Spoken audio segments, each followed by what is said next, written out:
This workshop, this boutique, the jewelry, if you look at this stuff, I definitely do have my own vision about what constitutes a beautiful thing.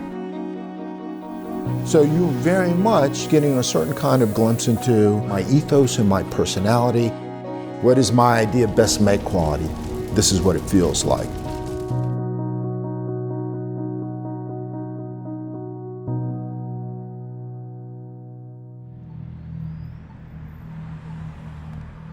Downtown Harrisonburg is a really nice place to be.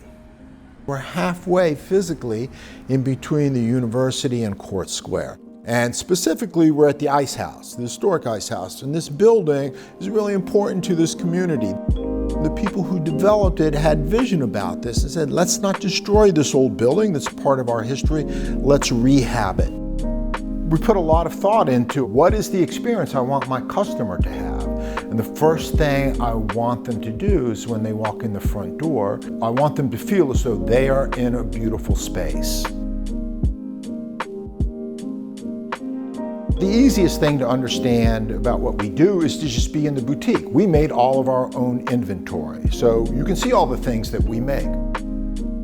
But the thing that we like to do the most, I think, or at least really the thing that I like to do the most, is I like to constantly sort of push out there new designs that I think are going to be relevant to the world.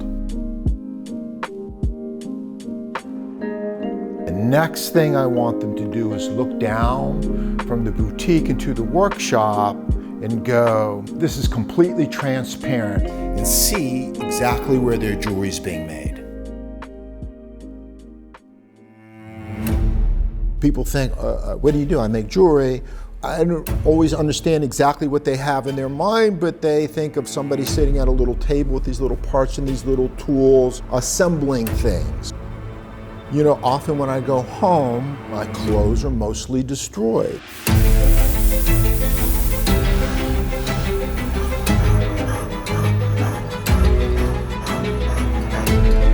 The boutique is beautiful and it's elegant and it's very tasteful.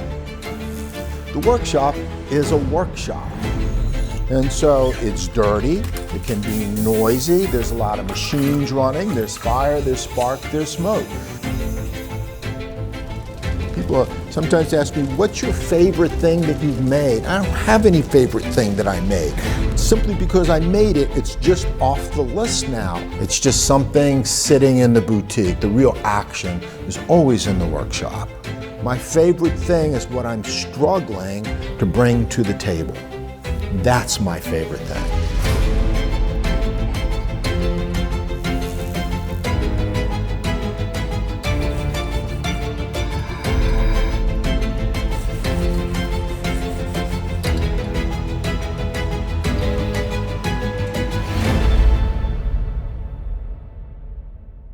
So I discovered Providence by accident.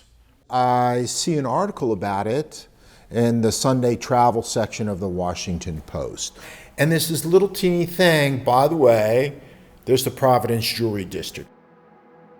So Providence is where the jewelry industry starts in this country. But when I go there, there is nothing there. It's ruins. It's a bunch of knocked down buildings and empty spaces.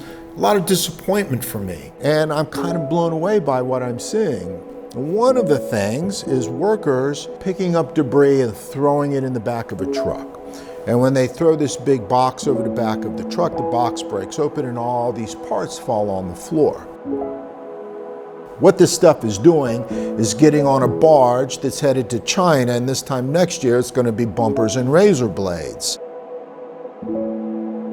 This industry is headed to the scrapyard. It's not viable anymore. This way of making that we do in here is labor intensive. It takes all kinds of skills that nobody is training for anymore. But sometimes you have to ask yourself, how come my great-grandmother's ring, why does it still exist? Yet I bought this piece of jewelry 2 years ago and already it's wearing out. Well, it's because of the process that renders these precious metals, gold, silver, platinum, as hard as they can possibly be. What I saw when I saw this technology was a tremendous entrepreneurial opportunity to bring lots of really compelling, important artwork back onto the scene. These images are classics. They were classics 2,000 years ago, and in 2,000 years from now, they'll still be classics because they're dealing with the ideas of what does it mean to be a human and have a full and meaningful life and be involved in all kinds of different relationships.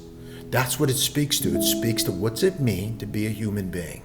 It'll always be classic.